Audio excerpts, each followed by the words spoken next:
Еркебұлан не істеп жатыр екен деген нәрсе қызық болып жатқан шығар сіздерге. Мен қазір жаңағы жекпе-жектен де маңызды жекпе-жек басталайын деп жатыр менде қазір.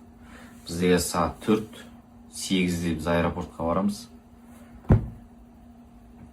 И 4 сағат мен қазір өз-өзіңмен жекпе-жек жасаймын. Ол қашан басталады? Осындай жеңіліс тапқан кезде, неважно, бой болсын, басқа любой адамда, бизнеста болсын, өмірде болсын, бір жеңіліс табасын. И сен жалғыз өзің қаласың да, келесің жалғыз өзің. И сол кезде сенде өз-өзіңмен жекпе-жек басталады. Вот сол жекпе-жекте ұтылмау керек, өз-өзіңе ұтылмау керек.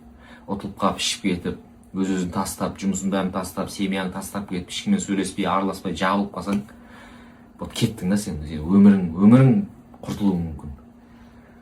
А жаңағы жекпе-жекте, жеңілдім, біреу жеңеді, біреу жеңіледі.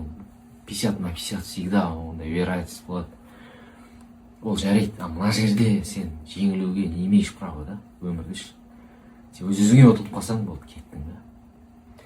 Соны айтқым келіп тұр. Қазір не істеп жатыр екен Еркебұлан? Мен өз-өзіммен жекпе-жек менде басталды қазір. Мен оны жеңіп шығуым керек. Мен сынбауым керек, ары қарай қозғалуым керек. Ада комменттарды оқып отырмын, пожеланияларды бәрін оқып отырмын. Достар, рахмет. Мен жақсы көреді екенсіңдер, действительно жақсы көреді екенсіңдер. Мен де сендерді жақсы көрем. Мына жеңіліс біздің махаббатты арттырды. Мен ойлап жүретінім, мен ұтылып қалсам, басым атшады, үйдет жоқ. Бәрі қолдап жатыр, рахмет. Менің махаббатым сендерге деген артты. Достар, шулатамыз әлі.